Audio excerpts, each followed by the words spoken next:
Boa noite, minha gente. Sejam bem-vindas, sejam bem-vindos ao nosso terceiro encontro do curso Comida de Pensar, nosso curso de Ciências Gastronômicas aqui da Escola de Humanas.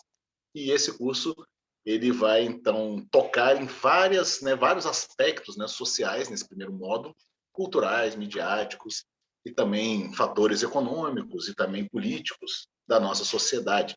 Hoje, especificamente, a gente vai tratar de um tema bem curioso, chamado urbanização, ou melhor, a consciência urbana, a tomada de consciência urbana, que ao contrário do que a gente imagina, normalmente a gente liga a ideia de urbanização aos projetos novos, Brasília, que foi construída como o grande marco da urbanização do Brasil,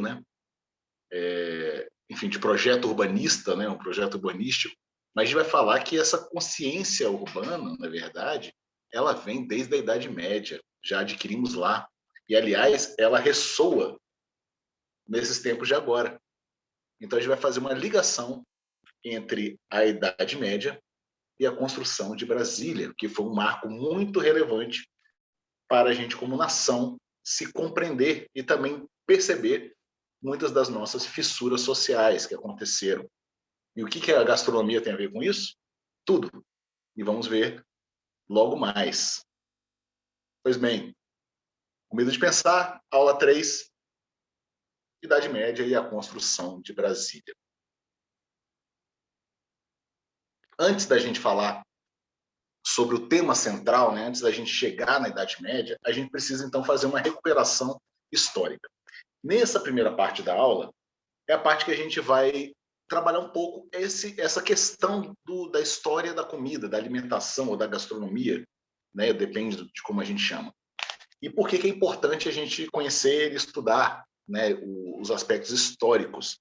Bem, primeiro, se você não fez um curso de graduação de gastronomia, ou algum curso que te deu acesso, nutrição talvez, que te deu acesso a essa disciplina de história da alimentação, que é uma disciplina obrigatória dentro do currículo desses cursos, história da alimentação ele acaba sendo também um lugar muito pouco utilizado dentro desses cursos.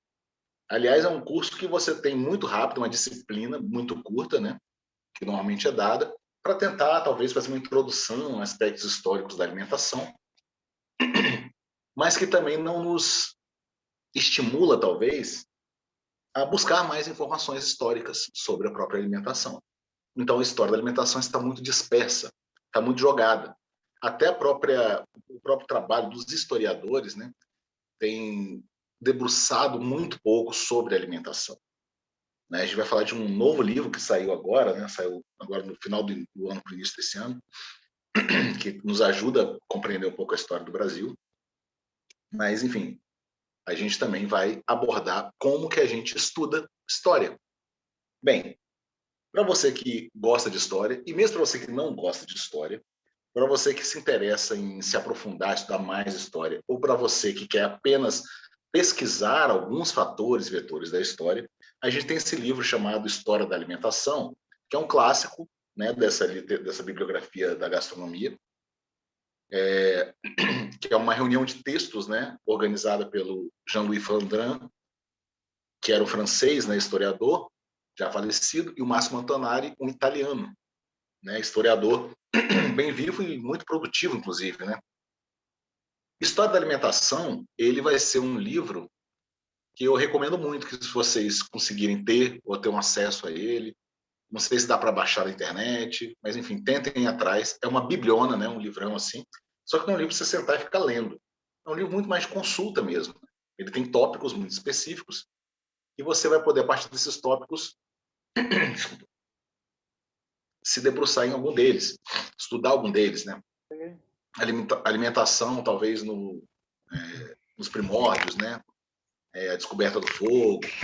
Você também tem uma aula sobre McDonald's, a McDonaldização do alimento, que foi esse processo do fenômeno do fast food, que acontece ali no final dos anos 50, final dos anos 40, nos Estados Unidos, e a gente acaba recebendo aqui também com algum atraso. Enfim, você tem vários momentos da história que são abordados ali. Por quê? Porque não existe tal coisa como a história da alimentação. Não existe. Existem várias histórias. Existe uma certa história da alimentação, como generosamente e sabiamente Montanari e Flandrin fizeram nesse livro. Esta é uma certa história da alimentação. Ela não dá conta da complexidade das histórias da alimentação ao redor do mundo. Porque a alimentação ao redor do mundo, como campo de pesquisa, sempre foi um campo marginalizado. Oi. Quer falar? Quem? Gerivânia, diga lá. Não, desculpa. Ah, não, nada. Não tem problema em interromper, não, gente. Pode chamar que a gente conversa. A alimentação sempre foi marginalizada dentro do próprio estudo das histórias, né, das pesquisas científicas. E o resultado disso está aí. São poucas as referências que temos canônicas, digamos assim, né? No Brasil, a gente ainda tem como grande referência a história da alimentação no Brasil, do Câmara Cascudo. Câmara Cascudo, que lançou esse livro tem mais de 60 anos, né? Ou tem 60 anos, né? Enfim, não consigo fazer a conta aqui de cabeça. Mas, enfim, é por aí. E até agora a gente está usando ele. Não estou falando que não devemos, né? O que não é importante, mas, assim, isso mostra como que a gente não deu atenção devida para a nossa história ou para as nossas histórias da alimentação. A mesma coisa com Flandrin e Montanari sendo utilizados até hoje dessa forma, né, mais ampla. Mas o que a gente precisa entender também é que, enfim, a complexidade do mundo, né, galera? Existe uma inacessível história oriental para nós do Ocidente. Sabe? Muita literatura que nunca foi traduzida, né, para perdão, nem para a língua inglesa. Só um minutinho, gente. Ver se acalma aqui essa garganta. Então, você tem poucas informações sobre essa historiografia em países orientais, né, de culturas orientais, e também muito pouco de culturas já extintas, né, as culturas pré-colombianas que foram excepcionais, os reinos africanos da Idade Antiga, que também tiveram contribuições assim, que pelos rastros, né, da memória, da história que temos, né, mostra que eram sociedades, civilizações muito desenvolvidas e muito tecnológicas. Temos aí também uma jovem história latino-americana, né? A história do nosso grande continente das Américas, né? Ela está sendo contada a conta-gotas, né? E de uma forma também muito dispersa. Então é muito difícil a gente conseguir pensar numa história da alimentação. E por isso que eu convido vocês a pensarem sempre em histórias da alimentação. Por quê? Porque eu gosto de chamar isso de o fenômeno das grandes culturas com pequenas histórias. Sabe? Somos grandes culturas. Você pega a cultura chinesa, que é enorme, né?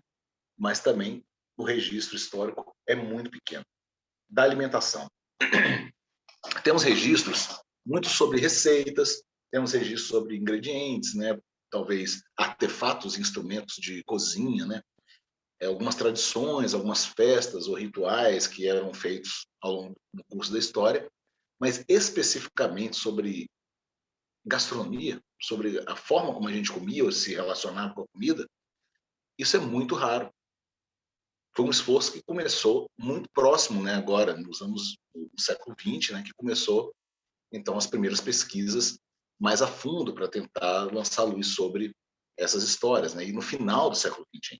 Então, ainda estamos engatinhando no processo histórico.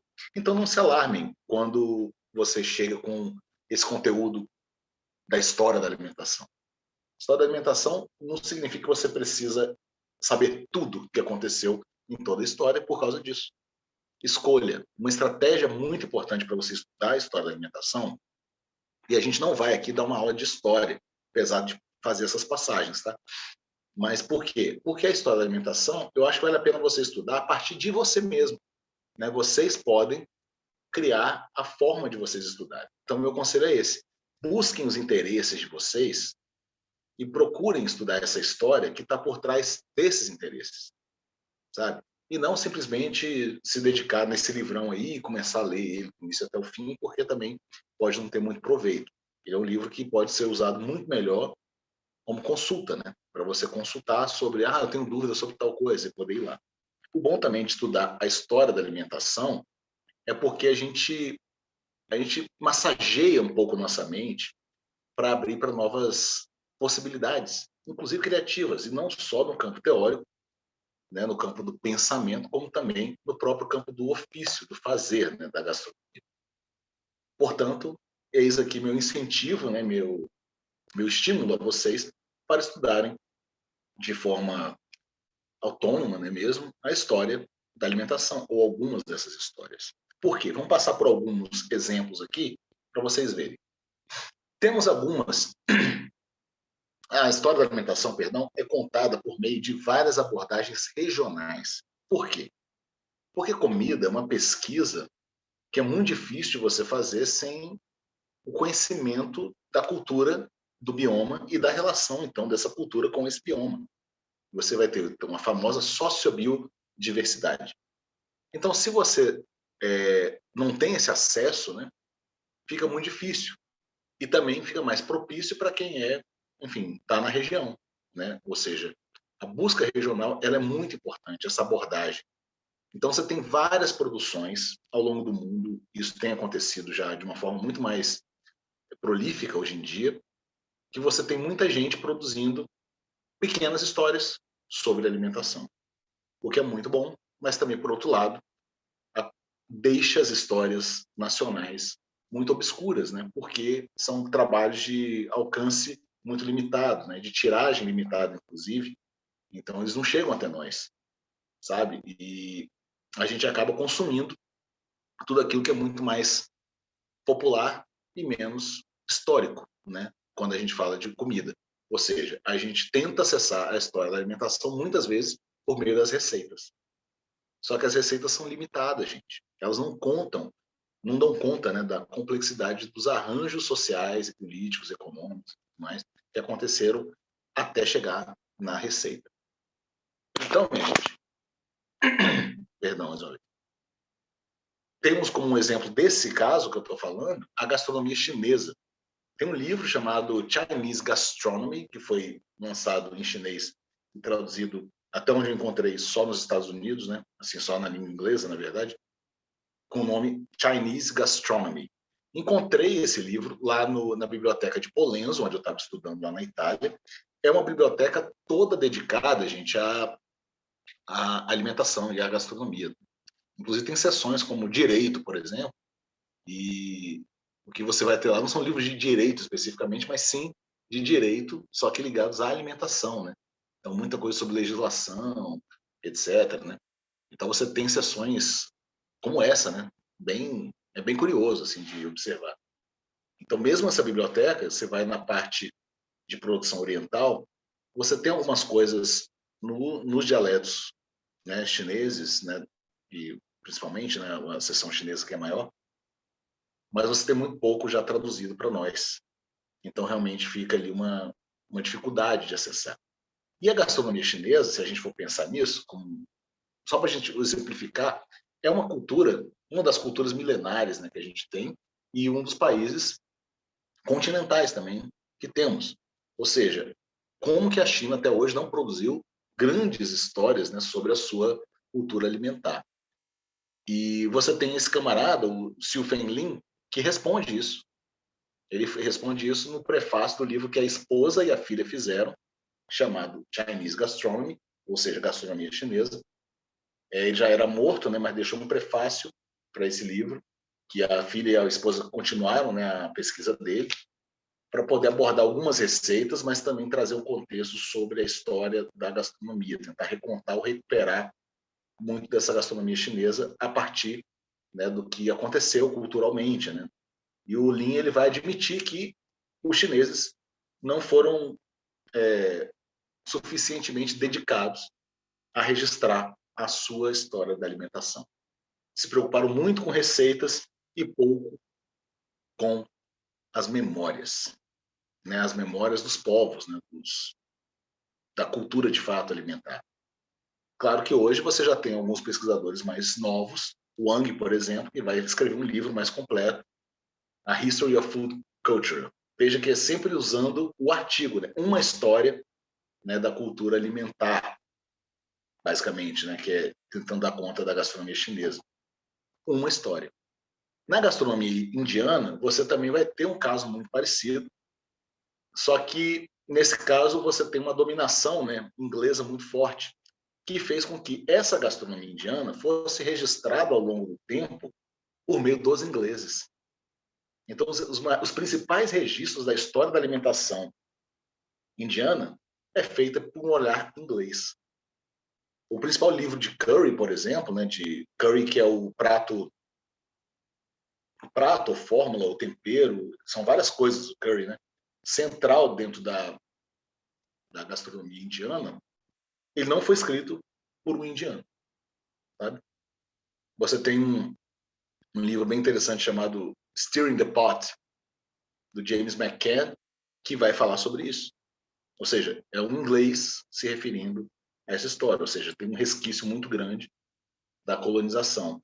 Só mais recentemente, gente como o K.T. Acharya, que está na nosso slide, que começa a abordar de fato a gastronomia indiana a partir de um olhar indiano. É muito importante, gente, a gente ter um olhar nosso. A gastronomia africana é outro caso à parte. Ela começa a ser resgatada agora, a partir do que eu chamo de uma escrita jovem diaspórica. Gente como a Yemisi Aribisala, da Nigéria, a Yasmin Alibai Brown, que tem raízes asiáticas e inglesas, mas é de Uganda, né? A Zoya Dionoyo, que é ganesa, né? Uma tremenda escritora, que vai recuperar uma dessas histórias, inclusive contemporâneas, da gastronomia africana. Depende disso, porque a gastronomia africana, ou a história da alimentação africana, ela é interrompida, né, também de uma forma muito brutal pelos processos de saque, né, pelo saqueamento feito principalmente pelos povos europeus ao continente como um todo, né? Então, a partir dessa tremenda destruição, é claro que a história sofreu um apagamento. E chegamos à gastronomia brasileira, que é o exemplo talvez mais interessante para a gente pensar aqui agora. A gastronomia brasileira, ela sofre o mesmo problema, né? Não da gastronomia africana, mas principalmente como da gastronomia indiana. Nossos principais relatos começam a ter um olhar europeu. O próprio Câmara Cascudo, ele relega um olhar muito eurocentrado para poder se referir ou para poder fazer toda aquela pesquisa, né, que resultou em A História da Alimentação no Brasil. É uma pesquisa até muito doida, né? Se for ver, não é exatamente uma pesquisa antropológica, nem histórica, né, como fala que é a História da Alimentação no Brasil, mas é meio poética também, né? Enfim, eu acho uma escrita bem interessante, mas tá caduca, gente. Sabe, avançamos. A gente não se aceita mais olhar para a nossa história a partir dos olhos do colonizador. Sabe? Você tem, então, no Brasil, o Carlos Alberto Doria, que dá uma contribuição bem interessante, bem importante, inclusive, para pensar essa formação da culinária brasileira, a partir do livro com esse nome. Só que o próprio Doria, ele deve muito a Cascudo e ele acaba criando também um olhar muito próprio dele, né? O olhar sudestino, né, digamos assim, da alimentação, que também é limitado. Ele chega a algumas conclusões muito apressadas, né, e generalizadas, que resulta talvez um apagamento também, ou não permite, na verdade, um diálogo com as raízes afro-brasileiras, por exemplo. Essa é uma das grandes críticas que, por exemplo, a Laurence Alves vai fazer à pesquisa do Doria, né? E tem a Laurence Alves que começa agora, né, a escrever um pouco sobre essa história, resgatar um pouco dessa história africana. E você tem também o livro chamado Brasil, século XVI, a história da alimentação no Brasil, século XVI a século XXI, perdão, a século XX, da Cidiana Ferreira e mais algumas outras pesquisadoras lá do Pará, que escreveram, então fizeram uma baita pesquisa, tentando de fato, contar essa história. Uma história que também é limitada, é uma história, né? Mas é uma abordagem mais historiográfica do que aconteceu nesse período do século XVI até o século XX na nossa alimentação. Então, a gastronomia brasileira são várias histórias. Como que a gente narra essas nossas histórias é a grande questão. Veja. Ué, gente, eu apaguei um slide. Ah, não.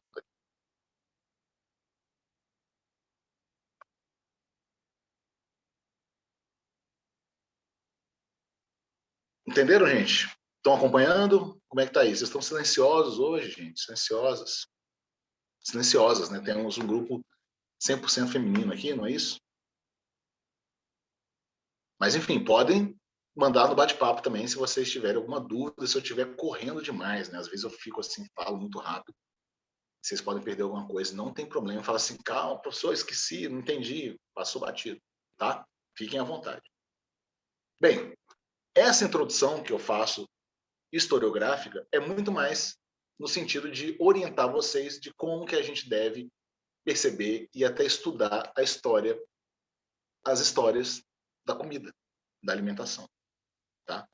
Então, estudem a partir daí, né? São várias as histórias, procurem essas histórias, busquem seus interesses, né? E se nutram disso, porque vai ser muito importante para o crescimento de vocês mesmos, né? E para o pensamento também, sabe? A história, obviamente, ela não é um documento fechado, perfeito? Se alguém contou uma história, essa história pode ser sim colocada em dúvida, colocada em xeque. Então, sempre pensemos de uma forma crítica essa nossa história, tá? Até o Laurentino Gomes, ele dá uma contribuição também meio tangencial, né, quando ele escreve sobre escravidão agora, mas escreveu também sobre o Brasil, né, sobre o Brasil Império e tudo mais, e o Brasil já republicano, e ele vai dar algumas pistas também de como era, né, a alimentação. Normalmente a gastronomia ela é muito narrada a partir das castas, né, das castas mais nobres. Então a gente tem pouco acesso ao que comia o povo, né, a cultura popular. É como se, vamos pensar, se daqui 200 anos alguém olhasse para o Brasil, né, do início do século XXI e falasse assim: eita, o pessoal no Brasil do início do século XXI, eles comiam em restaurantes, né, estrelados, né, premiados, com várias estrelinhas, né? Eles comiam, como é que é, menus degustações, eles bebiam em botecos, né? E esquecesse, por exemplo, que a gente também dava uma lanchada no pastelzinho da rodoviária, né? Que a gente comia na tia do lanche lá da parada de ônibus. Então, todos esses arranjos, né, comia no self-service, é como se apagasse isso da nossa cultura, sabe? Então, foi assim que foi narrada essa história. Sempre a partir dos poderosos, da nobreza. E por isso que a gente sabe muito pouco sobre o que acontecia nas classes mais populares. No livro da História da Alimentação no Brasil, por exemplo, existe um exemplo bem interessante sobre Faraó. Né? O Faraó, a gente tem toda a narrativa do que os faraós comiam, mas a gente não sabia o que o povo comia, ou como que eles comiam naquele período, né? No período faraônico. Né? Então você vê que a história, então, ela é contada de uma forma sempre muito intransigente, né? A gente pode dizer isso. Pois bem, vamos então dar uma volta à Idade Média. Porque foi na Idade Média que nos é apresentado o tema de hoje. Urbanismo, ou melhor, a tomada de consciência urbana. O que seria isso? O que é uma consciência urbana? Né? Esse termo ele foi utilizado por um autor chamado Sidney Packard. Tá? Ele vai falar que essa consciência urbana, ou melhor, a revolução urbana, que ele também usa, ele acontece num período ali entre 1160 e 1210, ou seja, já na Baixa Idade Média, né, terminando a Idade Média, em que ele entende que a cidade chegou então no seu apogeu. E esse apogeu seria marcado por uma tomada de consciência urbana. Essa consciência urbana significava que a população ela começava a crescer de uma forma exponencial dentro de lugares muito apertados, a ponto de haver então uma dinâmica em torno das esferas do poder, das esferas econômicas, dos centros, né, de administrativos, né, que você tinha. E aí essa redondeza desses centros políticos monárquicos, né, dos reinos e tudo mais, foram chamados de cidades. Por quê? Isso é importante. Porque até ali, na Idade Média, você tinha uma atividade, uma dinâmica social que era 100% rural, né? Você tinha, obviamente, você tinha gente que trabalhava nos palácios, né? Você tinha, enfim, algum tipo de ligação entre a nobreza e as classes populares, só que não era vinculado, né? Era muito mais uma concentração mesmo, né, das riquezas, dos poderes e tudo mais, mas a cidade, a população não participava disso, a não ser como espectadora, né?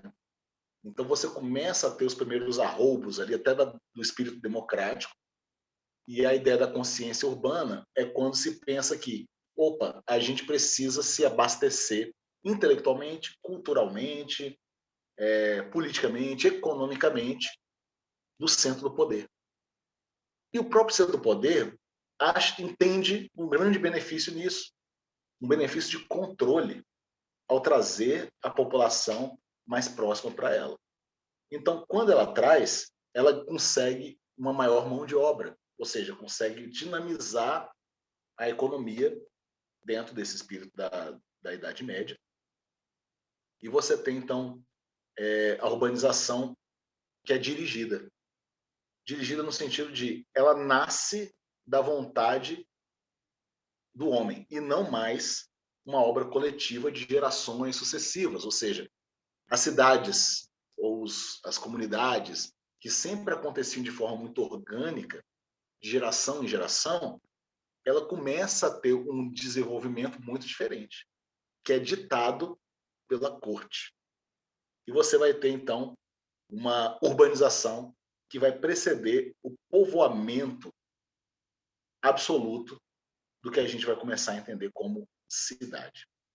A cidade, então, medieval, ela se torna um tema muito importante para a gente pensar a nossa história de hoje. Antes, precisamos entender o seguinte: como que a gente chegou até essa cidade e o que ela representa? Ela representa o sucesso, talvez, né, do projeto desenvolvimentista do próprio espírito capitalista, que já estava embrenhado ali na sociedade. E isso levou, na verdade, a várias questões, né? Por exemplo, paramos de pensar ou paramos de estruturar a nossa relação com o meio ambiente de uma forma organizada e orgânica, pensando inclusive na proteção dele, para então pensar no desenvolvimentismo, tudo em favor da cidade. Então, a cidade se torna esse lugar que vai sugar todas as forças ao seu redor e tentar controlar o campo. É esse que é o objetivo da cidade. Antes de existir a cidade, que a gente imagina que, quando fala em urbanização, a gente está falando talvez do melhor momento, talvez tecnológico, né?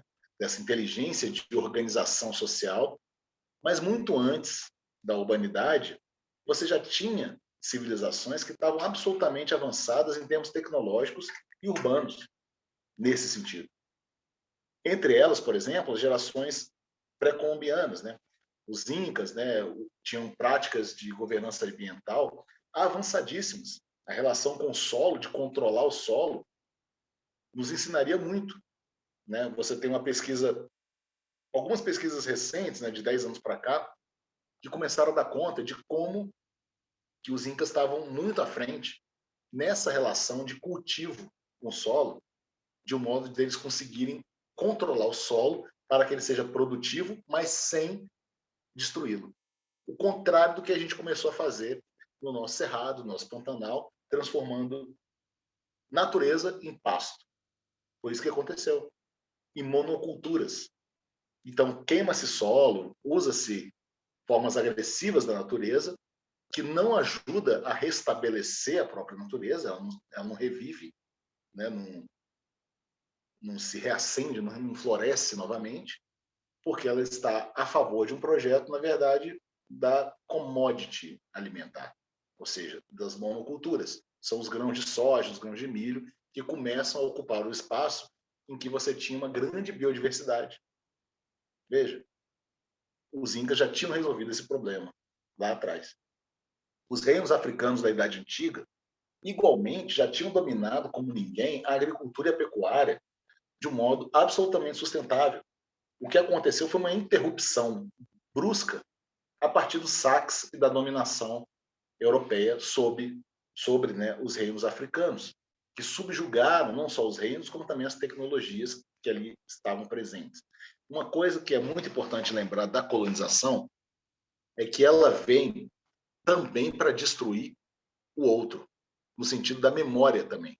Ou seja, não é só o extermínio, né? Não é só a escravidão, mas também destrói-se os legados. No próprio Brasil, o Câmara Cascudo, inclusive, relata isso, né?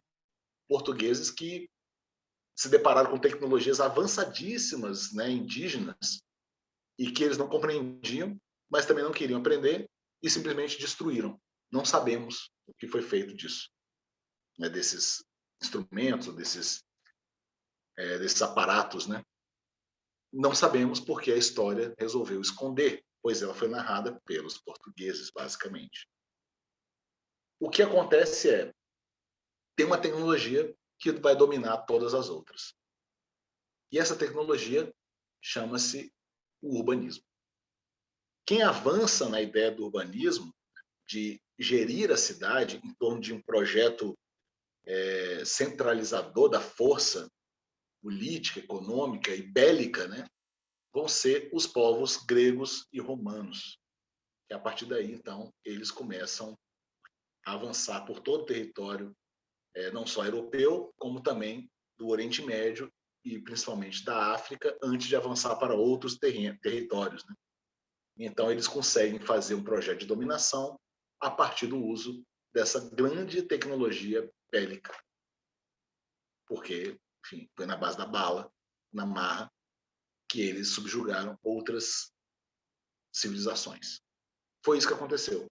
Então, a partir dessa noção de civilização, a gente entende que não é necessariamente um progresso, né?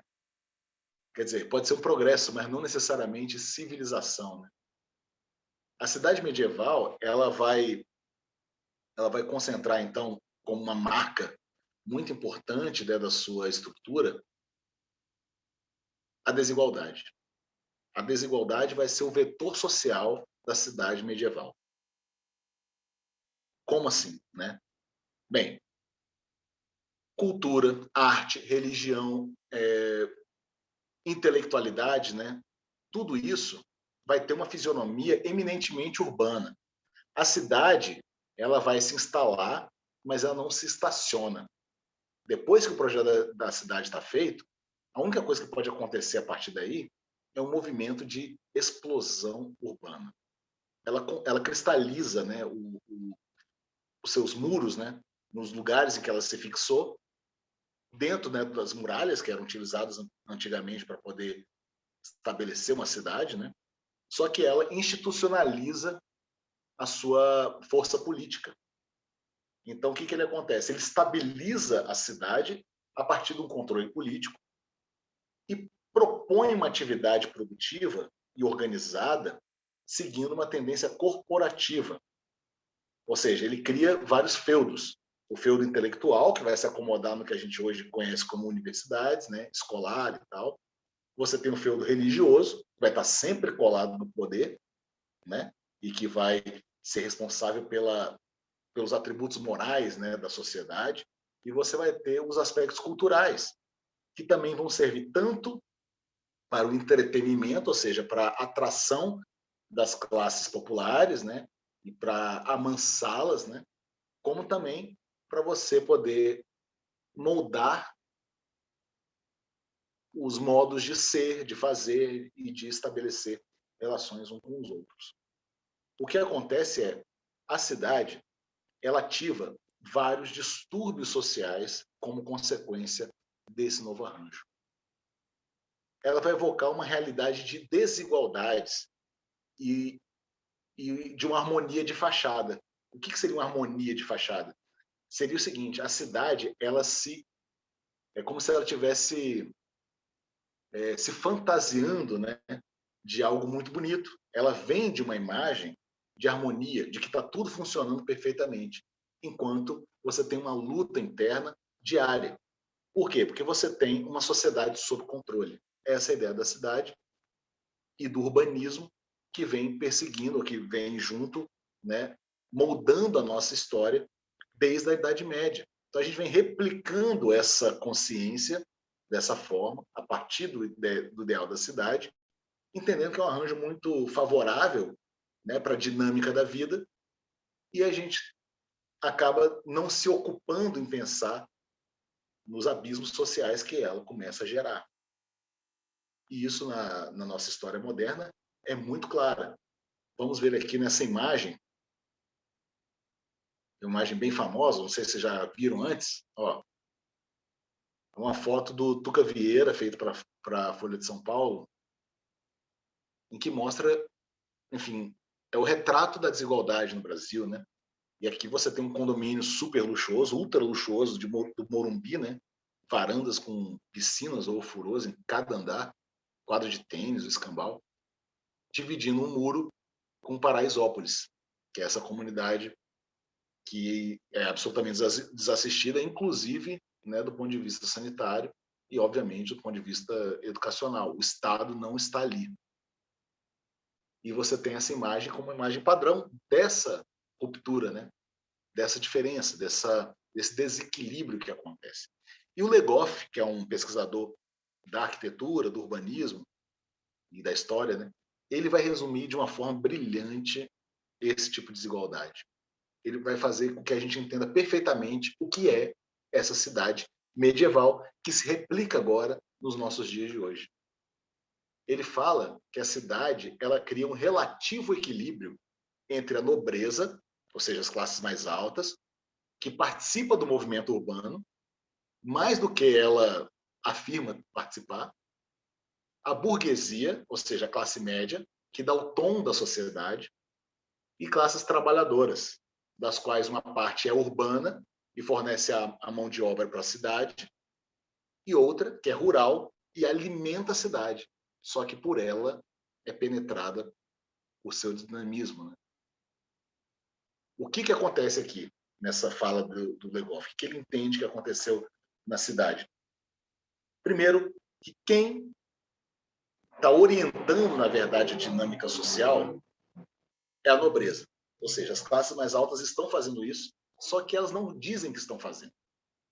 Elas são muito sempre, até hoje, né? Você percebe que elas são sempre forças muito, muito tímidas, né? Por isso que a gente chama de, como é que é, a mão oculta do mercado, né? É isso. É uma participação, colocando o dedo ali nas setinhas, né? Sem precisar falar que está participando. O que ela faz é usar a burguesia, a classe média. A classe média é a grande força popular no sentido de dar o tom da sociedade. Por isso que os impeachments que aconteceram no Brasil, não só no Brasil, né, mas eles acontecem a partir de uma força popular que é ditada pela classe média. A própria ditadura militar foi instalada com o apoio da classe média. Porque a classe média, ela é movida ou ela é manipulada de uma forma muito fácil pela nobreza, que convence a classe média de que ela participa dessa nobreza.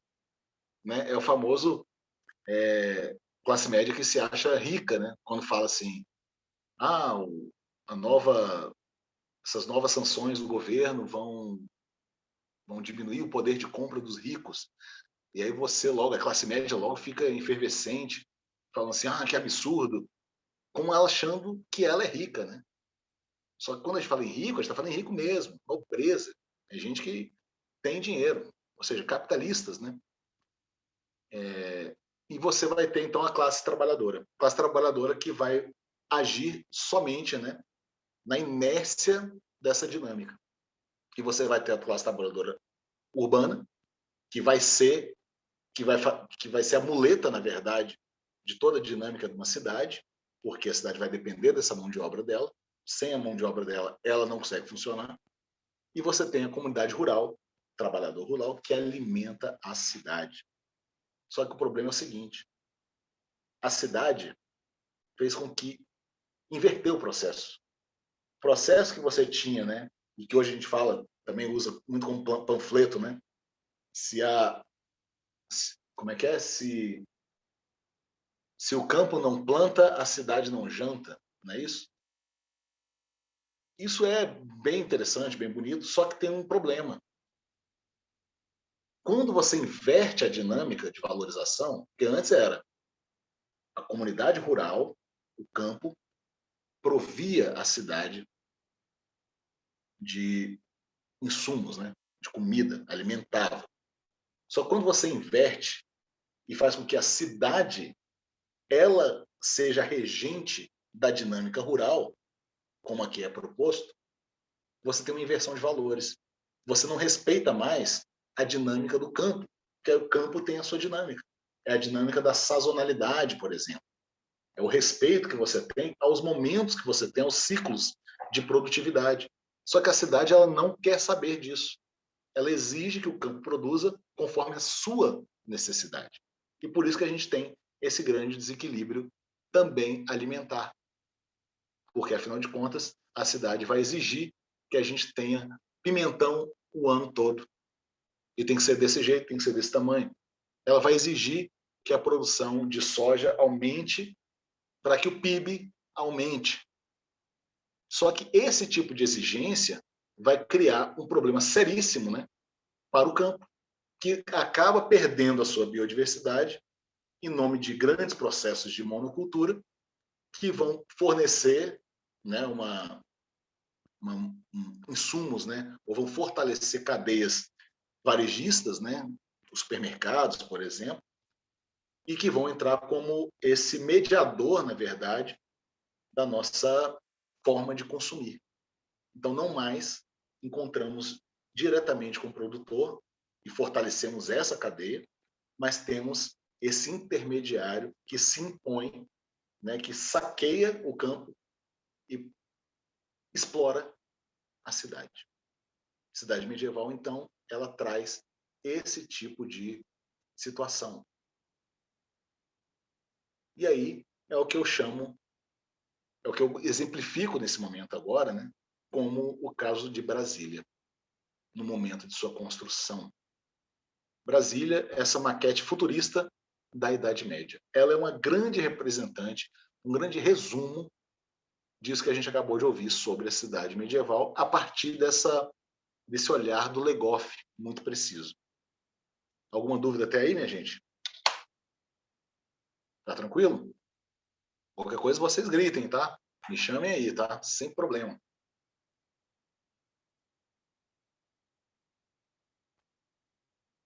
Brasília. Para quem não é de Brasília, também vai ser fácil de entender. Por quê? Porque quando eu estou falando de Brasília aqui, eu estou falando, na verdade, do espírito brasileiro, do microcosmo do Brasil, que nasce no momento em que se cria uma capital em uma cidade artificial. Uma cidade que foi planejada, só que deu ruim. Não é isso?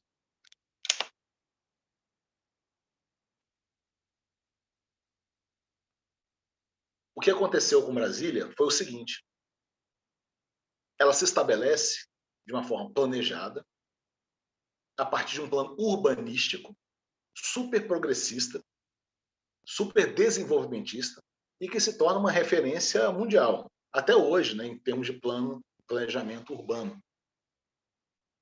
Só que ela não ficou ali, ela não ficou de acordo com o planejamento, porque esqueceu que a dinâmica da cidade, ou de uma cidade, ela obedece ainda o padrão medieval, lá de 1200.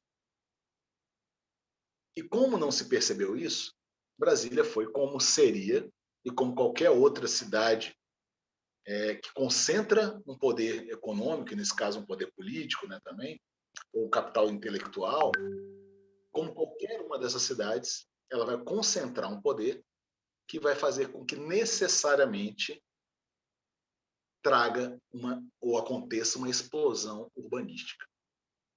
Não cabe mais gente.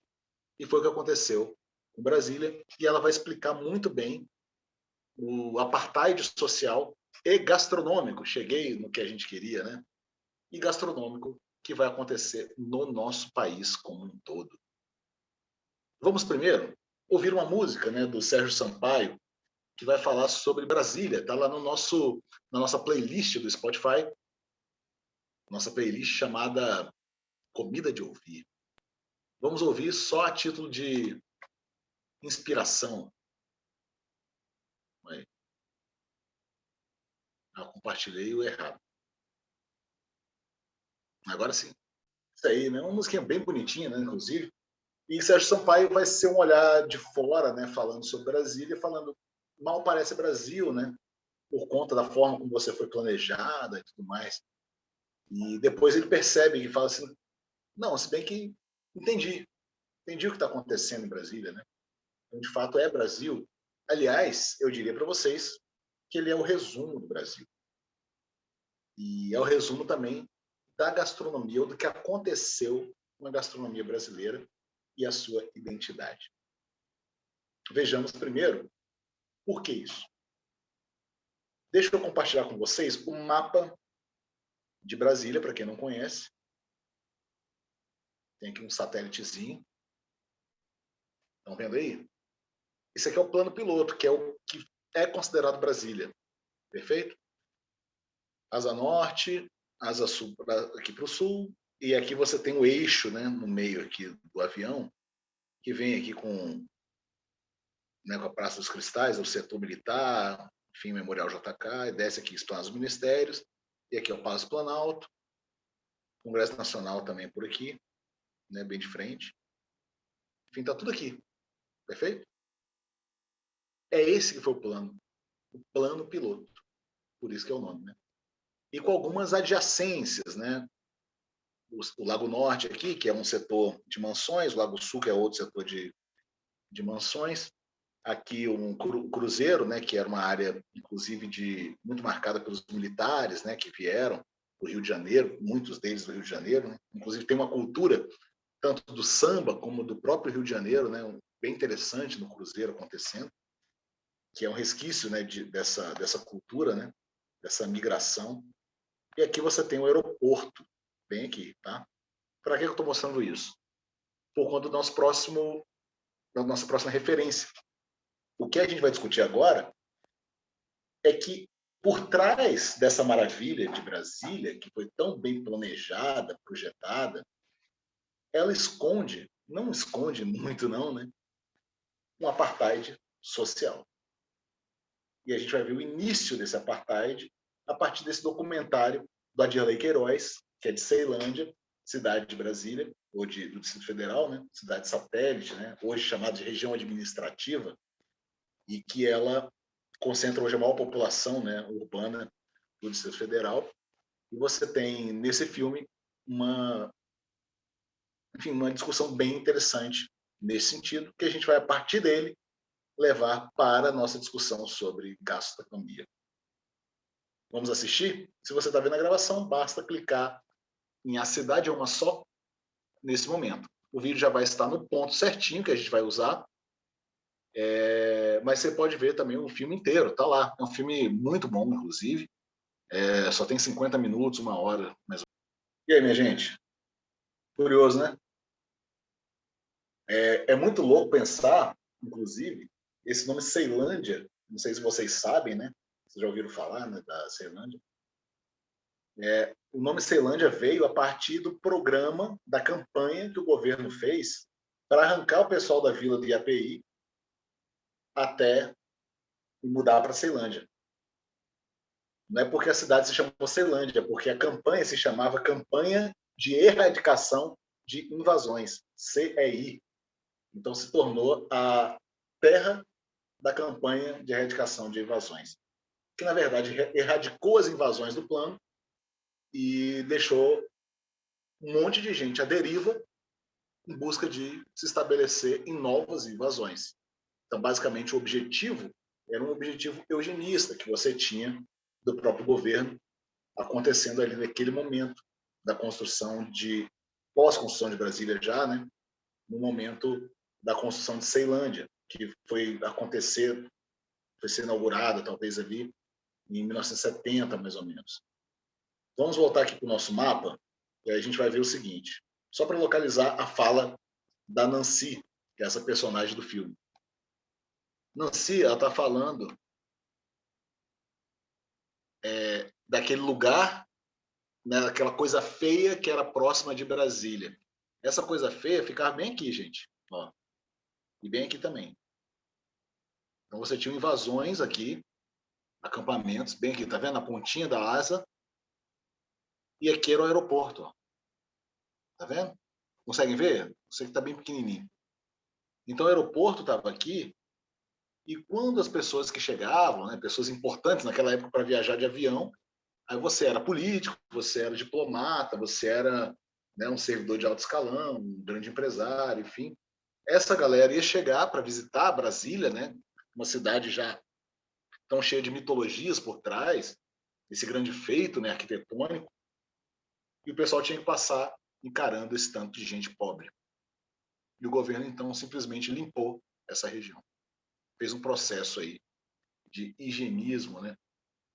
Inclusive, tanto é verdade que esses lugares estão ocupados por moradias. Só que agora moradias de classe média e classe alta, que é o que faz bem à vista, né, da pequena burguesia brasiliense ou brasileira, até de modo geral. E aí esse pessoal saiu daqui, ó, foi removido daqui e foi jogado aqui, ó. Tentem acompanhar o caminho, ó. Não chegou ainda não. Chegando. Aqui, ó. Bem aqui. Ceilândia. Então você tem a Ceilândia, 35, 40 quilômetros da onde você tinha a tal da Vila do IAPI, que era fruto já dessa explosão urbanista que não foi planejada, mas que foi necessária para que Brasília criasse essa dinâmica que ela tem. O centro do poder e a mão de obra vem da onde, gente? Dos arredores, da periferia. Todos os trabalhadores foram atraídos ali, né, justamente por esse sonho de morar no plano, porque afinal de contas você vai vir construir o plano piloto. Então você teria a oportunidade, o privilégio de morar por ali, mas esse sonho é arruinado, obviamente, e vai criar mais uma vez esse abismo social. E o que isso tem a ver com a gastronomia? Tem tudo a ver porque, afinal de contas, a comida acompanha e ela mostra, evidencia esse apartheid social que acontece em Brasília e que representa muito bem um apartheid social que a gente vê no próprio Brasil. E a gente vai pensar nisso a partir da comida.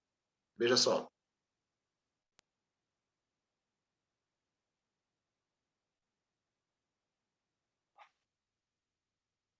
Vou dar primeiro um exemplo e aí depois a gente volta para esse slide. Brasília teve dois grandes polos, né, de imigração, de imigrantes, né, de imigrantes para a sua cidade. Uma parte, a maior parte sudestina, né, e a outra parte nordestina, ou seja, você tem pessoal de Minas Gerais por conta de JK, você tem o pessoal de São Paulo porque era o poder econômico e o pessoal do Rio de Janeiro que era a capital, então a política vai se transferir. Então servidores e pessoas dessas regiões são os que mais ocupam o plano piloto. Elas são, na verdade, a maioria no plano piloto. Só que a massa trabalhadora, que veio de fato para poder arregaçar as mangas e construir a cidade, veio do Nordeste, principalmente do estado do Piauí, que naquele momento passava por uma seca muito grande, e Brasília seria, então, um lugar de esperança.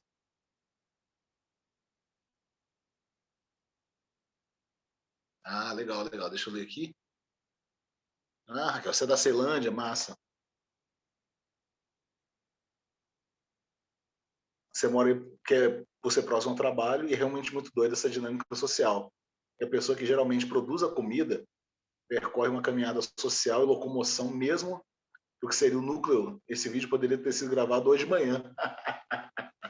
Poderia ter sido gravado hoje de manhã, né? Porque é a mesma coisa. Ainda tá, são resquícios, é estrutural isso, entendeu?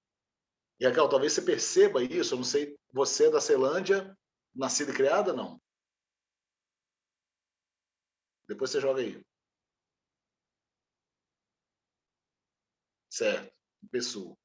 Nascida e criada, pronto. De família nordestina, não? Ou goiana, né? Porque também tem família nordestina. Veja o que acontece, gente, na formação. Muito legal, Raquel. Depois você pode ficar à vontade de continuar participando, viu? Trazendo seu insight. Você tem, no início da formação ali do comércio de Brasília, você tem um favorecimento, né? A política progressista do JK favoreceu muito imigrantes europeus e empresários sudestinos, né? Paulistanos, principalmente, né? Que era a força econômica, como eu falei, e que vieram montar negócios, inclusive facilitados, né? Em termos de aluguel, em termos de autorização, de habites, essas coisas todas, para o comércio varejista. Um desses restaurantes foi o restaurante Roma, que é o restaurante hoje mais antigo do Distrito Federal, ou melhor, em funcionamento, né? Ele é um restaurante que funciona na W3 Sul, que na época da inauguração de Brasília, não só da inauguração, mas os próximos 20 anos ali, a W3 Sul seria a avenida principal, né? Seria o lugar de efervescência da classe média de Brasília, né? Era um lugar de entretenimento, lugar frequentado inclusive pela classe política, né? Você tinha então a W3 como esse lugar. O restaurante Roma era um restaurante de um imigrante italiano que passou para frente depois, logo, né, em 2 anos, eu acho, para o Simon Pitel, que é esse senhor aqui, ó, que está até hoje à frente do restaurante. Simon Pitel, ele é belga e assumiu o restaurante Roma, que é um restaurante que traz umas características muito paulistanas, né? Que vem da imigração italiana, né? Imigração italiana que, na verdade, não aconteceu no centro do país, né? Aconteceu ali muito em São Paulo. E você tem, então, essa produção de muita gastronomia com identidade meio europeia, né? E você tinha muita coisa também mineira, né? Principalmente nos botequins, né? Os botequins tinham essa característica mineira ou carioca, né? E não tinha nenhuma aparência ou nenhum resquício da cultura nordestina. Sendo que dos migrantes, junto com os mineiros, foram os que mais migraram, foram os piauienses para o Distrito Federal. Como que pode acontecer isso? Do mesmo jeito que aconteceu o nosso processo de construção da identidade nacional. O mesmo mito da miscigenação que aconteceu lá atrás, relatado pelo Gilberto Freire, em que falou que indígenas, povos africanos e europeus contribuíram na mesma medida para a formação dessa identidade. Balela, gente. Foi muito desequilibrado essa contribuição, né? Houve apagamentos assim. E a mesma coisa acontece no microcosmo de Brasília, onde hoje você tem um mito, né, dessa harmonia nacional, em que fala que Brasília é o lugar que reúne todos os sotaques, gente que veio de todos os lugares do Brasil, porque afinal de contas não havia até pouco tempo brasilienses, né, brasilienses natos, né? Então você tinha uma comunidade que chegava de vários lugares do país e até do mundo para formar essa comunidade e que contribuíram em igual medida, né, para essa Babel harmônica, né? Apesar de que Babel não era nem um pouco harmônica. Para essa Babel, né? É isso, uma desarmonia. O que acontece foi que as expressões nordestinas culinárias foram acontecer na periferia, nas periferias. Primeiro, a partir da Cidade Livre, que era um lugar mais próximo do plano piloto, que hoje é o Núcleo Bandeirante, e essa Cidade Livre, ela era o lugar onde os trabalhadores, né, passaram, né, onde eles se estabeleciam também, né? E você tinha uma gastronomia acontecendo ali. Inclusive, era ali que teve o primeiro restaurante, para vocês terem ideia, relatado na história, instalado em Brasília, foi em 1956, 4 anos antes da inauguração de Brasília, por um imigrante italiano, Vitor Pelecchia. Então, ele criou um restaurante ali. E depois, você teve uma mistura ali no Bandeirante, na Cidade Livre, que permitiu, inclusive, que nascesse a gastronomia nordestina. Só que a gastronomia nordestina era uma gastronomia que até hoje, no entendimento de Brasília, é exótica. ela é relegada às feiras. Ela acontece em feiras, ela acontece na Ceilândia. A Ceilândia, então, foi a cidade que mais absorveu da cultura nordestina. Hoje, inclusive, é uma referência, né, inclusive nacional, da produção de cordel, né, uma referência nacional, né, da produção de pé de serra, né, de música, né, de repente. Então, você tem a Casa do Cantador lá, que é uma grande referência, inclusive, para essa expressão nordestina, que ela ainda vive lá, tão próximo, mas tão longe, duas culturas absolutamente separadas. E quando a gente fala em apartheid, é de fato algo desse tipo, porque esse apartheid brasiliense, ele reflete o apartheid nacional, que fez com que o povo do Sul negasse a comida do povo do Norte. E esse rompimento aconteceu. Aconteceu tanto a ponto de, principalmente no período ali pós abolição da escravatura, né, quando começa o comércio mais forte, né, dos negros que libertos, né, do povo negro liberto, começa a produzir então suas comidas, né, de raiz africana, e começam a vendê-las e começam a ser tratados com muita rejeição a partir dos povos do Sul, que acham uma comida nojenta, uma comida de pobre, relaciona a comida nordestina a uma comida menos rica. Nos imaginários nossos, inclusive, tem esse entendimento de que a comida do Nordeste, fora do litoral, né, por exemplo, ela é uma comida pobre, jabá, farinha, como se não tivesse verduras, né? Então isso é um grande mito. Ana Rita Suassuna, ela vai escrever um livro, né, Gastronomia Sertaneja, que vai derrubar esse mito, né, da pobreza da biodiversidade nordestina, né, principalmente dos interiores da Caatinga, né? E, enfim, isso é mentira. Então, não tem esse negócio. Essa separação foi uma separação feita, de fato, por classes. A classe trabalhadora, que era maioria nordestina, e a classe política, né, e do serviço público e da burguesia, que era, em sua grande massa, do Sudeste. E isso é o que eu chamo de comida brasiliense com letra Z. Veja, quando eu falo em comida brasiliense, não é porque a gente tem uma comida de Brasília, mas sim uma comida brasileira. Só que é uma comida brasileira que não representa exatamente o Brasil, mas representa esse Brasil que foi forjado e que é atendido e que é favorecido principalmente pelo grande centro do poder. Quando eu falo em comida brasiliense, eu estou usando um termo de propósito, né, a partir do José Hipólito da Costa. O Hipólito da Costa, para quem não sabe, ele foi o criador do primeiro jornal de circulação, né, diária, primeiro jornal brasileiro.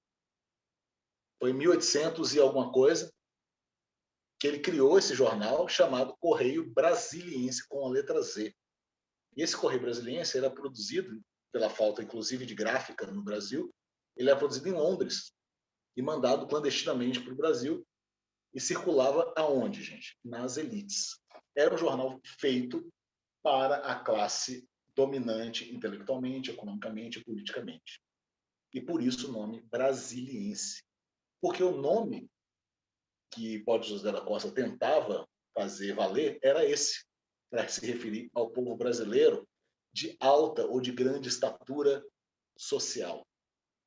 Porque ele não queria que esse povo mais intelectual fosse confundido com brasileiros. Brasiliense criava, então, uma distinção em relação ao termo brasileiro, que era utilizado para se referir aos trabalhadores do pau-brasil. Então, os extrativistas de pau-brasil eram chamados de brasileiros. E ele, para criar uma distinção, para gourmetizar, né, o símbolo nacionalista, ele usa o termo brasiliense com a letra Z. E isso, na verdade, é onde começa esse grande apartheid social da nossa gastronomia. Porque a nossa gastronomia começa a ser dividida entre a gastronomia que atende aos anseios dessa dinâmica da cidade em torno do poder e da nobreza, e a dinâmica das classes populares, que fica, então, o que tem o acesso a essa comida mais regionalista. Então, você vai ter as comidas de ordem mais internacional, né? Usando pratos brasileiros, naturalmente, né? O virada paulista, a feijoada, né? São pratos muito legíveis também para a classe mais alta, mas também harmonizados com a gastronomia francesa e italiana, principalmente, que vão, então, escamotear, né, o que se encontrava como feiura dentro da comida nacional, que seria a comida nordestina. E ela foi relegada, empurrada, junto com os moradores da antiga vila de Iapeí, lá para a Ceilândia, para que essa expressão acontecesse ali. E isso, gente, mostra essas 5 coisas, né, 6 coisas aí que eu estou, 6 pontos, né, que a gente está falando. O que explica, né, o que justifica essa criação dessa comida brasiliense é o fato da gente, primeiro, ter uma ementa nacional múltipla. Então, não temos uma ementa única, como tem os países não colonizados, como Itália, França, Espanha, que você tem as suas disputas regionais, né, de sabores, enfim, de culturais e tudo mais, mas ela se entende como nação e se defende. A Itália, ela tem uma briga enorme entre as regiões, uma é melhor que a outra, não sei o que, parará, mas ela se defende como um todo. Ela se protege, entende essa diversidade como algo, no final, importante, valioso para essa cultura. E as próprias regiões se esforçam para aprender o que acontece nas outras regiões. Não querem ser ignorantes. No Brasil, você tem a escolha pela ignorância. A escolha pela distinção. Então, você vai ter várias expressões gastronômicas acontecendo do sul até o norte do país e que elas não se comunicam. Aliás, a gastronomia do norte, a gastronomia nortista, ela se tornou absolutamente ilegível, né, em toda a história, para o resto do Brasil. Né? Não se conhecia a gastronomia nortista até muito pouco tempo dentro do mercado gastronômico, sabe? Talvez em São Paulo, uma coisa ou outra, né? Mas nas grandes capitais, talvez agora apareça um ou outro restaurante que vai, né, servir uma comida tipicamente do norte. Então, essas expressões culturais, elas começam a ser, hoje, compreendidas dentro dessa diversidade, mas não sem um litígio. Esse litígio que separa, de fato, Sudeste e Nordeste. Né? Separa grandemente, principalmente pelo preconceito que é lançado ao nordestino. O nordestino, então, ele é alvo desse preconceito. Esse preconceito está muito claro. Né? Desde que a gente começou a chamar de Paraíba, comida paraibana, sem considerar as muitas nuances que acontecem ali. E por conta disso, gente, não sei se vocês viram, mas eu queria compartilhar com vocês. Esse é um vídeo até novo do Porta dos Fundos, que ele representa muito bem a inversão, na verdade, de valores desse preconceito para o nordestino. Né? Então, a partir dessa inversão, uma sacada bem interessante, eu acho que faz um sentido bem legal para a gente poder pensar isso. Então, vamos ver? Um pouquinho de humor, né, para a gente.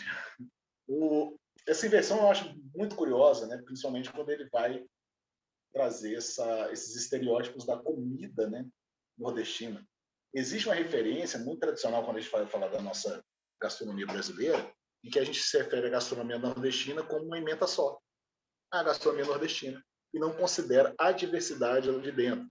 Esse vídeo, na verdade, expõe, na verdade, essa questão, esse problema, em que ele vai problematizar, de fato, uma estrutura que foi criada em que o Nordeste como um todo ele é representado para o Brasil a partir do Sudeste com um olhar único, né, e reducionista. Isso aí você vê nas novelas, né? As próprias novelas, elas tinham aquele sotaque, né, nordestino, né? Você não usava atores do Nordeste, né? Eram paulistas, cariocas, né, mineiros, e que emprestavam um sotaque meio genérico nordestino e que não tinha a ver. Às vezes era baiano, só que não tinha nada a ver com baiano, o sotaque era muito mais parecido com paraibano e desconsidera as nuances. E aqui a gente tem uma inversão que faz com que a gente pense, eita, olha só, a gente nunca pensou em colocar no mesmo balaio, né, o paulista e o carioca. e o mineiro, e o pessoal do sul também, né?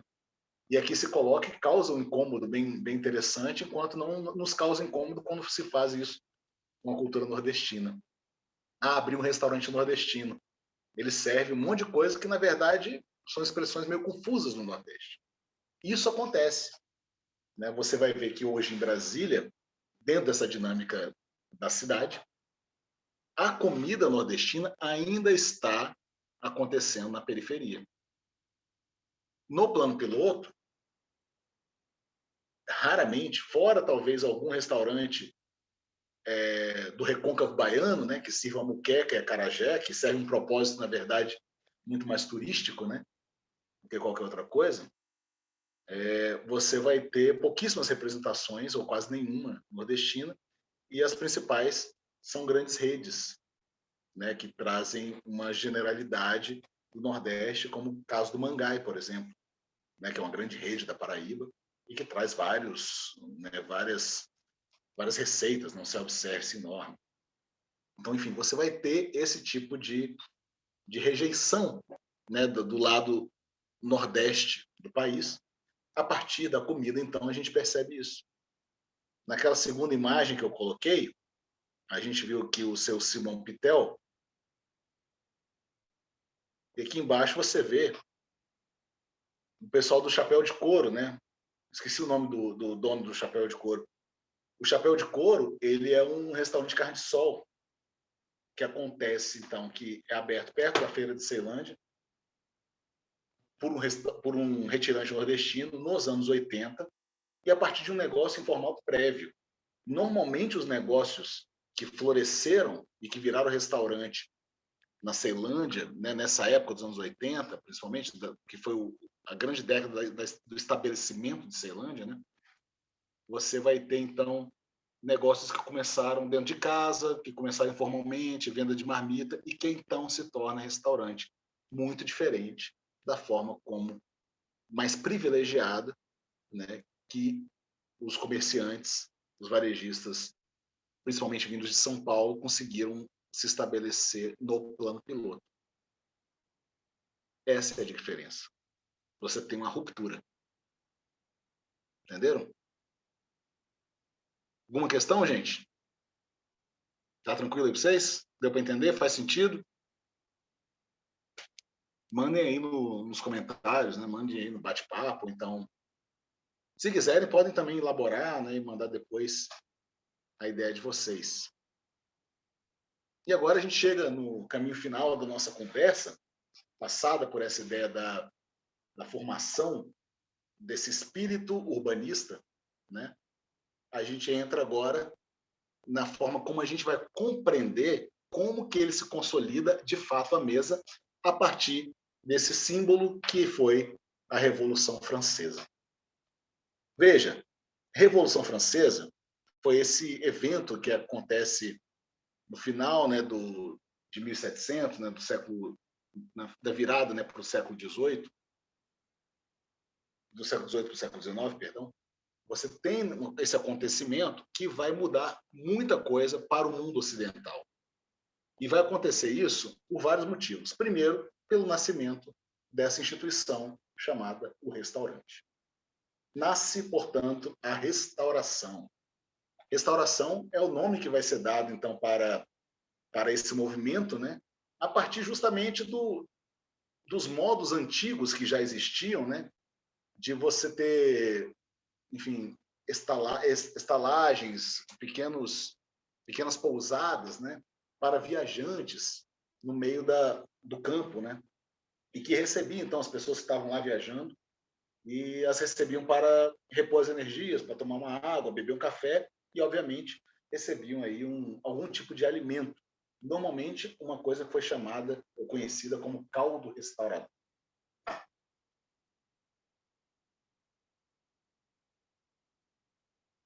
Opa, temos um comentário legal aqui. Tá ficando claro, processando as informações por aqui. Legal. Mas está sendo uma análise e uma reunião de várias naturalizações problemáticas que existem no país. É isso mesmo.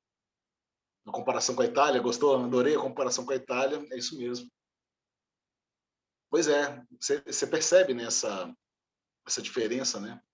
É claro que essa diferença é muito maior por conta também do processo colonizatório que aqui houve e lá não. Muito embora a Itália também tenha nascido de um processo meio complicado, né? Porque ele é um país muito novo, tá? A Itália é um país muito novo. A gente confunde muito com Roma, quando a gente pensa no Império Romano, aquela coisa toda. Mas o país Itália foi uma, enfim, foi uma construção muito recente, né? Uma língua feita meio que no improviso, né?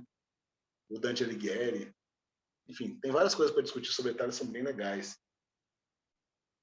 Mas, enfim, na Europa, quem sai na frente com a ideia da restauração é a França. A França é que tem essa sacada de transformar o restaurante em comércio. É claro, gente, que não foi a França, mas calma aí. Os primeiros restaurantes que são conhecidos como os primeiros restaurantes, eles acontecem na França e simultaneamente na França e em Londres. Só que em Londres também com nome francês e com chefia francês, né? Uma cozinha francesa.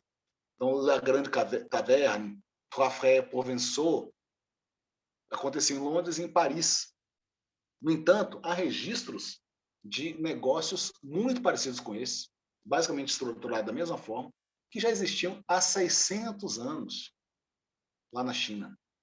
Nas províncias de Kaifeng e Hangzhou, são consideradas os lugares onde foi o berço desse formato do restaurante, tá? E a gente tem ainda o mito de que foi a França que trouxe isso. Por quê? Porque, primeiro, a França, ela teve dentro da Revolução Francesa, né, você teve a perseguição justamente dos mais ricos, né, os aristocratas e tal, as cabeças cortadas, né, dos poderosos e tal. Foi uma revolução de fato popular que reivindica então um lugar na democracia, né? Foi um baque na sociedade nobre francesa, né? Na corte francesa como um todo. No entanto, ela resulta numa espécie de miniatura, né? Ou então, né? De derivados, né? Da corte francesa no arranjo, né? Do dia a dia, principalmente no que tange a ideia do restaurante. O restaurante ele nasce a partir de uma forma de replicar o modo de comer das cortes, os banquetes que aconteciam, né? Em menor escala. E aí você percebe que, como toda cidade, quanto mais longe do centro ou do epicentro, mais formal o modo de comer e mais pobre também a alimentação. Então, você tem já, a partir daí também, a distinção do restaurante. O restaurante não se torna um lugar para muitos, mas sim para poucos. Ele tem origens populares nas tavernas, né, nas bodegas, servindo apenas comida para pessoas que viajavam, mas ele se expande e se torna então o restaurante moderno, né? Ele se torna isso que a gente entende hoje, né? Como os modos de comer franceses, que são restaurantes que servem etapas, servem menus, tem serviço na mesa. E por que a França é esta referência para a gente, né? Ou essa referência dos modos de comer e também das receitas, né? E das técnicas de se fazer comida. Sabemos que todas as escolas de culinária elas se baseiam na gastronomia francesa. Você entra numa escola de culinária básica, até para padaria, você vai aprender como se faz pão seguindo algumas tradições francesas. Nomes, inclusive, franceses você vai ter que usar, né? Levain, por exemplo, né, para falar do pão de fermentação natural francês. Você tem nas técnicas de corte, né? O brunoise, julienne, baton, que são os nomes franceses para o nome de cada cortezinho. E os molhos, né?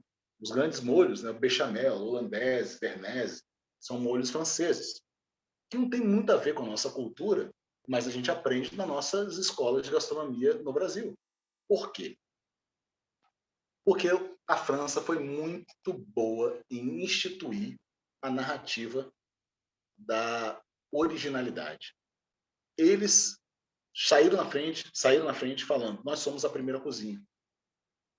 Sendo que, gente, que havia de cozinha antes da França não estava no gibi, né? Eu não sei nem se ela foi a milésima cozinha, né? de tantas que já vieram na frente. Mas ela conquistou uma coisa que você não pode negar.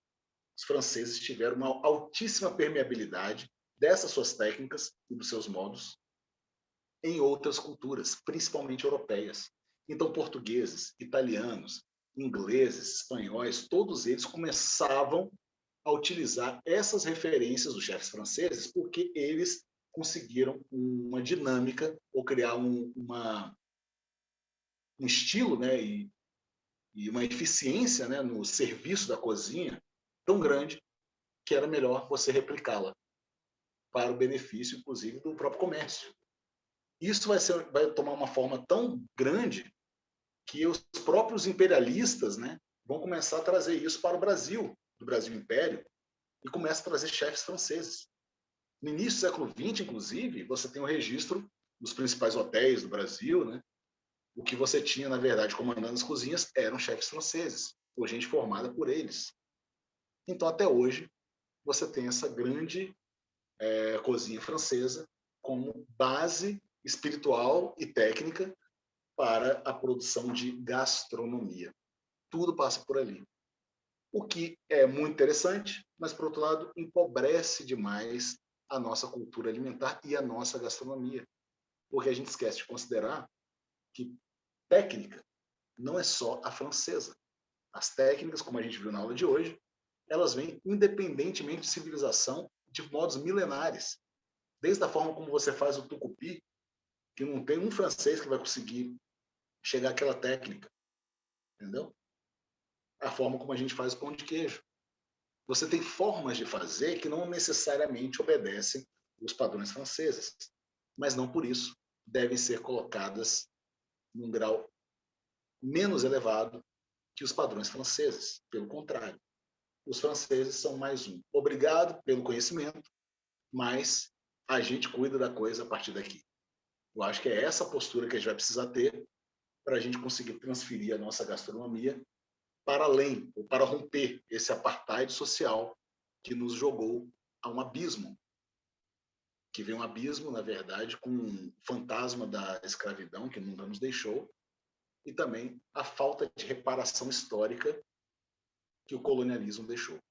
Como todos os processos coloniais, né, países, nações, etnias foram sacrificadas e nada disso foi reparado. Há poucas ações nesse sentido. E o nosso trabalho aqui é de tentar contribuir para essa reparação, ao menos histórica. E assim é a nossa conversa de hoje sobre a urbanização e a tomada de consciência urbana, falando sobre a Idade Média, construção de Brasília e a Revolução Francesa. Dúvidas? Questões? Fiquem à vontade de mandar também por e-mail depois, tá, gente? Se vocês estiverem pensando e tal, que nem a Alexandre colocou aí, então vocês podem mandar depois também. Ah, acabei de ver isso, acabei de lembrar disso. Legal, minha gente? Para a próxima aula. Podemos?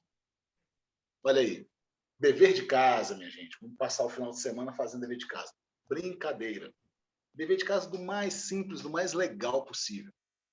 Ler, escrever, comer, ver e ouvir. É isso que vocês vão fazer. Vai ser uma imersão cultural que vocês vão ter a oportunidade de fazer para se preparar para a próxima aula, que vai ser uma aula sobre a cozinha brasileira. Afrobrasilidades. É sobre isso que a gente vai falar. A gente vai falar sobre a culinária indígena, gastronomia africana e antropofagia, no bom sentido, né? Antropofagia gastronômica, né? A libertação da gastronomia dessas amarras que são francesas, por exemplo, né? O que são, né, do imperialismo burguês, digamos assim. Depois a gente vai ler, e eu recomendo fortemente a leitura, gente, pelo menos de alguns trechos, né? De Cantando a Cultura Indígena. Está lá no nosso material de apoio, está lá no nosso ambiente virtual. É um PDF, bem fácil de ler. É um projeto, gente, feito pelo governo federal em 2013, eu acho, quando o governo federal ainda se importava com educação e tinha um projeto de cultura indígena, das escolas indígenas, né? Então, eram escolas indígenas, de fato, feitas para usarem metodologias indígenas nos seus métodos de ensinamento para as crianças. E a principal metodologia indígena de transmissão de conhecimento é a cantiga. Então, se faz canções para cantar suas histórias. E boa parte dessas canções falam sobre comida. Comida para narrar o dia a dia. Comida para poder instruir a criança no seu futuro. Olha só que interessante. Leiam. São vários trechos, né? São várias musiquinhas só lidas, né? Eu não consegui a versão que tinha o CD. No original tem o CD, eu só consegui esse PDF, porque eu gostaria muito de ouvir também. Temos o Manifesto Antropofágico lá também no nosso material de ensino. São 2 páginas que vocês vão ler bem rapidinho para se preparar. É bem legal, é bem importante para a gente discutir. A gente vai falar sobre o modernismo brasileiro, né, e a gastronomia. Esse texto eu tirei, tá? A Dor e a Delícia de Ser Que É, não vamos usar. Né? É muito complicado e não estava ajudando a gente. Por Dentro do Caroço de Dendê, tem um textinho pequeno que fala sobre esse livro. Então, a gente não vai ler o livro, a gente vai ler um texto também de 2 páginas, que fala sobre esse livro central no pensamento afro-brasileiro. Tá? E ele vai nos ajudar a pensar a gastronomia afro-brasileira. Escrever. O que você vai escrever? Só um título, um tema, ou uma possibilidade de ideia que você pode estar pensando, ou que eu vou estimular você a pensar a partir de agora, para ser o seu artigo do bicho todo. Sabemos que, vocês já sabem, né? Se vocês leram direitinho em menta, vocês vão ter a oportunidade, não é obrigatório de jeito nenhum, de fazer esse TCC. Brincadeira, não é TCC. É um textinho, né? No máximo 2.000 palavras, né? E no mínimo qualquer coisa, pode ser um parágrafo, não tem problema. Pode ser uma ideia, pode ser uma receita que você queira compartilhar ou escrever sobre essa receita. A ideia é que a gente exercite o hábito da escrita, porque pela escrita a gente consegue treinar o nosso pensamento. Ela favorece, né, o nosso processo de pensar. E esse é o nosso objetivo no Comida de Pensar.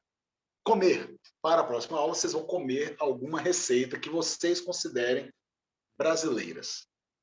Alguma receita brasileira. Algo que você vai falar assim, isso é realmente brasileiro. Tá, gente? Não vale estrogonofe. Tentem pensar em raízes culturais mesmo, brasileiras ou afro-brasileiras, indígenas, não sei. Tentem comer. Não precisa necessariamente fazer, mas pode comprar pronto. Né? Vocês conseguem facilmente. Aproveite o final de semana para dar um pulo numa feira. Você resolve esse problema rapidinho. E não vai ser um problema se você, como eu, e eu acho que como a maioria que está aqui, gosta de comer. Ver e ouvir, a gente vai ver e ouvir na próxima aula. Eu peço para que vocês acessem na Netflix.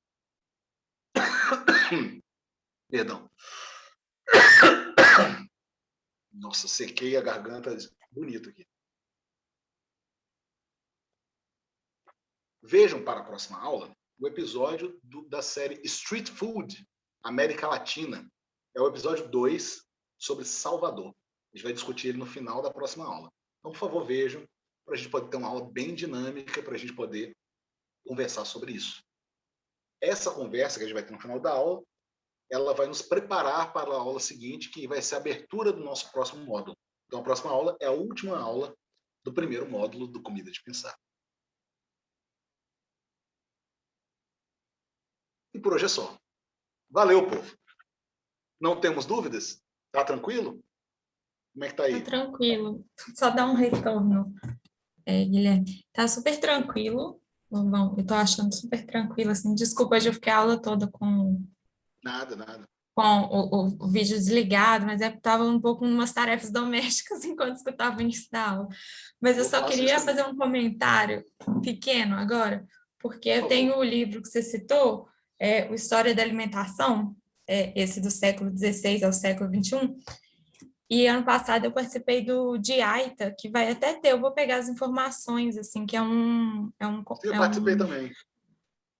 então, e aí o que eu acho muito legal, assim, não sei se você vai ter essa mesma percepção que eu, assim, eu li pouca coisa ainda do livro, mas já que você citou o Dória, né, eu também já fiz cursos com a Luísa, enfim, eu conheço bastante o pessoal de São Paulo, BH, Belo Horizonte, Brasília, E através do DIAITA, assim, tive contato com o pessoal do Norte também, que eu já tive no Norte. E eu acho interessante como nessa coisa dos estudos da alimentação, né, tem muita a pesquisa inicial, assim, no Brasil, foi no Paraná, né, a Universidade do Paraná era a primeira universidade pública que tem interesse maior e uma área na história dedicada à história da alimentação.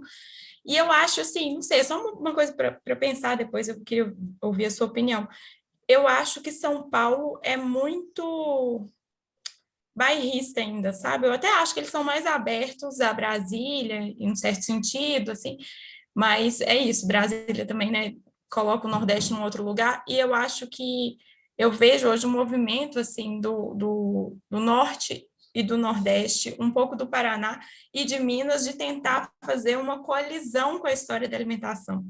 Mas, ao mesmo tempo, essas pessoas têm aí uma resistência em tratar diretamente com São Paulo. Assim, aqui em Minas, a gente vê claramente que os profissionais de destaque nas áreas são referência aqui, às vezes vão ser respeitados em outros lugares do Brasil, mas dificilmente tem chance, e eu estou falando assim, referência em termos de midiático mesmo, de Instagram, de redes sociais, mas dificilmente chegam a ser referência em São Paulo, assim, acho que São Paulo ainda tem uma autorreferência muito grande em alguns campos e na alimentação também, né, na gastronomia como um todo. Não sei o que você pensa disso, mas é uma coisa que eu fico assim, eu queria que fosse mais unida, é isso, esse sentido de Eu Brasil como também, uma... Alexandra, concordo plenamente contigo. Aliás, na verdade, São Paulo é absolutamente excludente, tá? Nesse ponto. Eles são autossuficientes, entendeu? E fica girando em torno deles próprios, né? Em torno da turma lá do Senac, em torno da turma do Dória, né? E ficam se retroalimentando, né? E sempre com um diálogo, de fato, muito midiático, né? Ou seja, um diálogo com jornais, com Josimar Mello, agora com Sabor e Arte, né? Esse canal que tem, que reúne basicamente a turminha de São Paulo, né? Com alguma pessoa do Rio, de Minas, não sei o quê, para dar uma pequena tem diversidade. umas pitadas, né? Umas pitadas, exato. O Diaita, que legal que você citou, eu não sei se eu estarei, mas eu submeti meu trabalho Que o legal. Diaita desse ano, que vai ser em BH, né? É. Agora vai ser online. E é sobre o que come a cidade, né? Aliás, vai ser justamente o texto que eu submeti, vai ser esse, Comida Brasiliense. Tá? Que legal. Porque tudo a ver hoje, vendo, eu pensei nisso mesmo, o tema tem super a ver. Inclusive, o Zé Newton, assim, é um professor super interessante, né? Assim, ele não fala diretamente de história da alimentação, mas eu acho muito legal esse olhar que ele tem para uma cozinha, que é uma coisa meio mineira, assim mesmo. Agora ele tem uma pesquisa sobre cozinhas de quintal, né? Então, que é esse olhar para uma cozinha mais do povo, assim, né? Que a gente olha pouco, assim, nesse sentido. Ela acaba... Tem uma influência grande do colonizador, mas ela é muito misturada. Então, eu acho um olhar também interessante, assim. Super interessante. Legal, Alexandre. Vamos trocando bastante. E vamos nos Vamos, ver no Diaita, né? Provavelmente. Vai ser vamos. online, vai ser fácil. Vai ser Infelizmente, né? online. Porque queria estar em Não, ia BH. ser ótimo, não. Ser aqui em Minas ia ser Aliás, maravilhoso, mas não, BH está no meu coração, né? Eu estou participando aí. Eu sou o curador do Matula Film Festival, não sei se você acompanhou. Matula foi um Não. festival de BH, só que ele aconteceu online. É do mesmo pessoal que faz o curta-circuito. Que Então a gente. legal. Uai, Pois gente. é, então. Aí eu Eu fiz a super conheço o curadoria, pessoal do curta-circuito, porque eu era do a Dani e cinema, assim, tal. fiz uma migração. Sim. Sério? Eu também, pô. Trabalhei super com a Dani. Pronto, então. Parceiraça, a Dani. Ela criou o Que Matula Film legal. Festival, me chamou para fazer a curadoria. A gente fez a primeira edição esse ano, em maio. Gente, perdi. Vou Inclusive, tem as procurar. palestras no YouTube, tá? Vou procurar. Os Legal. filmes já passaram, mas... É, E estamos preparando a segunda edição, que eu espero massa que demais. possa ser ao vivo, né? No ano que vem, eu estar nessa maravilhosa terra de BH, entendeu? E aí eu te chamo também para a gente tomar uma cerveja e comer uma isca de fígado com jiló lá no mercado. Claro, a Eu gente tanto combina. curto. Legal demais. Então tá, Bom então vou demais, Alexandre. passar a Valeu. semana aí pensando. Valeu, Vamos gente. sim, vamos sim. Gente, qualquer dúvida, vocês podem me chamar, vocês sabem disso, né? Então, eu vou ficar por aqui. Tenham um bom final de semana e um beijo.